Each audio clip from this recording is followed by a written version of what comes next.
Assalamualaikum warahmatullahi wabarakatuh. Selamat pagi semuanya anak-anak bunda. Hari ini kita akan melanjutkan pembelajaran tematik kita, tema 9, subtema 1, pembelajaran ketiga ya, pada hari Senin 19 April 2021.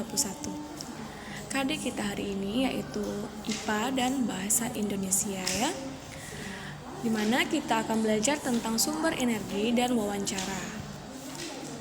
Nah, anak bunda, apa itu sumber energi ya? Nah, jadi Indonesia itu memiliki banyak sekali kekayaan alam yang melimpah ya. Salah satu kekayaan alam yang dimiliki Indonesia itu adalah sumber energi.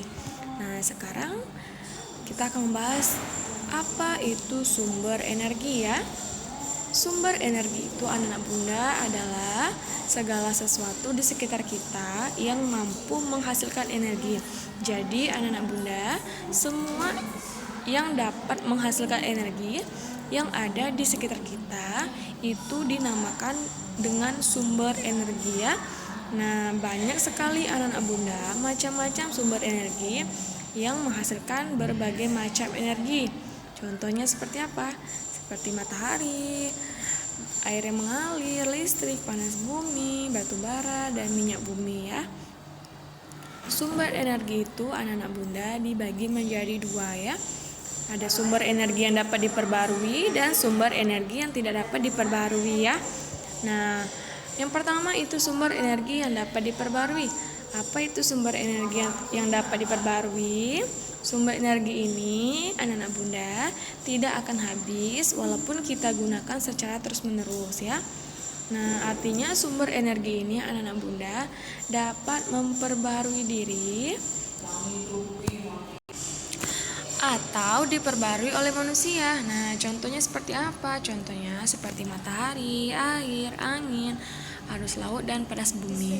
Jadi contohnya saja matahari anak bunda ya, kita tidak bakalan kehabisan sumber energi matahari ini karena sumber energi matahari ini merupakan sumber energi yang dapat diperbarui. Artinya walaupun kita gunakan secara terus menerus, sumber energi matahari itu akan tetap ada ya.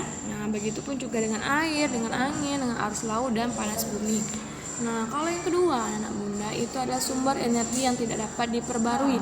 Nah, artinya kalau tidak dapat, jadi sumber energi yang ini anak bunda jumlahnya itu terbatas, dan kalau kita gunakan secara terus menerus maka akan habis. Nah, sumber energi ini anak bunda memerlukan waktu yang sangat lama untuk memperbaruinya ya.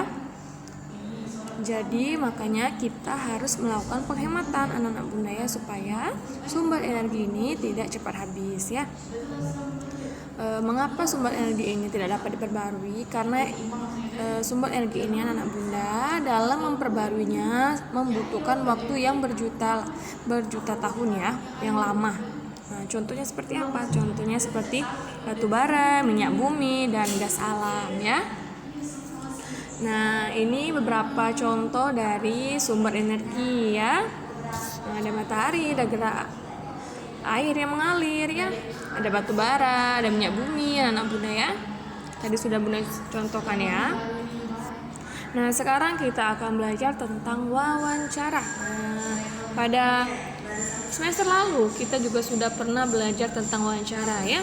Nah, wawancara itu apa? Wawancara itu adalah kegiatan tanya jawab yang dilakukan dua orang atau lebih untuk mendapatkan informasi, pendapat, data, dan keterangan ya. Jadi kegiatan tanya jawab ini dilakukan dua orang atau lebih ya. Fungsinya atau tujuannya itu untuk yang pertama, yang pasti untuk mendapatkan informasi ataupun mendapatkan data, keterangan dari seseorang, ataupun meminta pendapat anak-anak bunda ya. Nah, anak bunda perlu diingat kalau yang memberikan pertanyaan itu disebut dengan pewawancara. Nah, kalau orang yang menjawab pertanyaan tersebut atau yang memberikan informasi disebut narasumber ya. Ingat, jadi kalau yang mewawancaranya atau yang memberikan pertanyaan itu namanya pewawancara. Kalau orang yang menjawab pertanyaan itu disebut dengan narasumber ya. Anak bunda, sebelum kalian melakukan wawancara, sebelum kita melakukan wawancara, kita perlu yang namanya persiapan terlebih dahulu ya, supaya pada saat wawancaranya bagus, lancar anak bunda ya. Nah, yang pertama kita harus melakukan yang namanya menentukan narasumber yang akan diwawancari. Nah, jadi sebelum kita melakukan wawancara, kita pasti menentukan terlebih dahulu ya narasumber atau orang yang akan kita wawancara itu siapa ya. Nah, kalau sudah dapat, maka kita akan membuat beberapa pertanyaan untuk bakal kita ajukan nanti kepada narasumbernya ya. Nah, ketika kita sudah membuat pertanyaan, kita harus menyiapkan juga peralatan ya, peralatan yang kita butuhkan untuk melakukan wawancara. Misalnya seperti apa? Misalnya seperti alat perekam, ataupun bisa menggunakan kamera, ataupun menggunakan handphone ya, alat tulis, anak bunda ya, dan lain sebagainya ya.